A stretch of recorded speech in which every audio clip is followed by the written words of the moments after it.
I attended my first Xinguang reunion here this summer, and of course I was an administrator for it. And I met an 80-year-old survivor who had never been back here, and very straightforwardly said, I've never been back because I was always too afraid.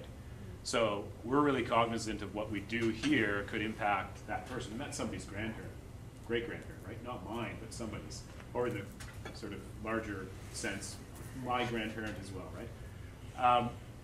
So as Dawn and I are thinking about doing things in various spaces here, but certainly with that building, I think of another survivor in that we had sort of these rotating tours, and many of you went on the tour with Dawn. We had these rotating tours set up throughout the Xinguang gathering, and there was one day, a beautiful, hot day, and there was one woman sitting on the steps out front, and she was early for when the tour was supposed to start, but she was the only person who showed up for the tour.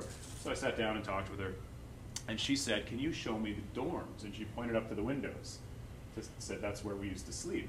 And I said, and I'm not good at doing the tour like Dawn, right? So I said, well, the dorms aren't there anymore. I mean, you know, it's been repurposed space, right? So I'm saying, oh, this stupid space has been repurposed. They're not classrooms.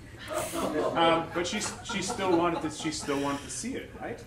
So that got me thinking about Chris's show, knowing that that piece by Adrian is in it and was also going to be in the West Coast Line edition. And I started thinking, oh, well, I probably have the power here to install that work on one of those floors and then have people go look at it in that space. And then not long after, I thought, that would be awesome for me, but would that kill that little old lady? Like, is that something that I could do? Is that something that's reasonable to do?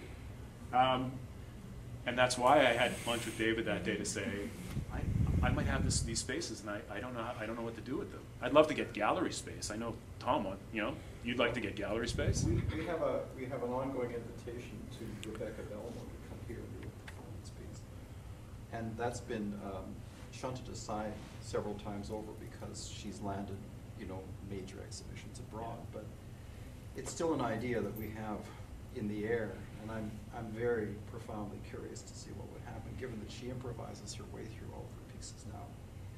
So that's one thing that we have.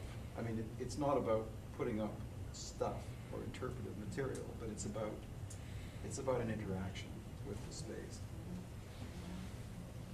I'd like to pick up on Steve's idea of the space and who's controlling the space and who's controlling the narrative around the space. Yeah.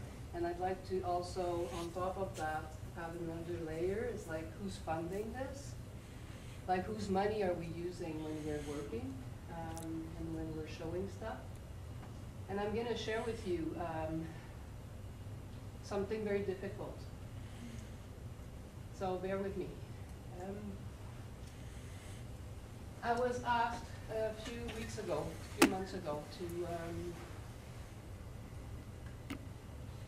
be part of 10 artists that were chosen to make a design for a stained glass window at the Parliament in Ottawa, as a reminder of the apology to all of the residential school children. And it was a really devastating experience as an artist to be asked to do this. It took me a long time even to answer the invitation because I didn't know what to do. It was really hard.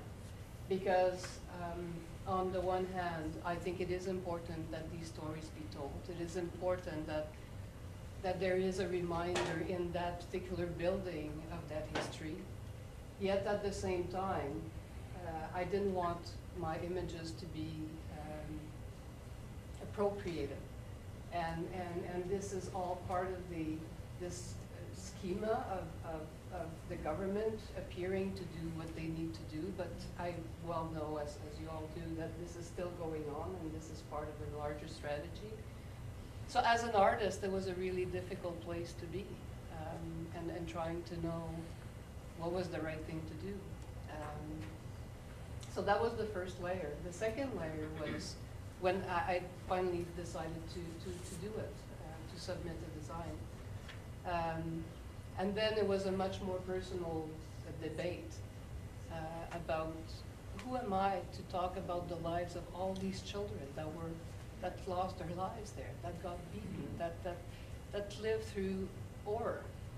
Who am I to talk about that and to bring that into the world through image? It was a really, really, really difficult experience. And I'm sharing this just to say that if we are going to tell those stories, and we need to do that, I totally, you know, Chris, I'm in awe of some of the work you're doing, because you're coming up with the challenge and showing this work. But if we're going to do that, I think, Steve, you're right. We have to have those spaces. We have to create proper spaces for those stories to be told properly, and to be heard properly, and to be received properly, and not be co-opted, and not be just part of a larger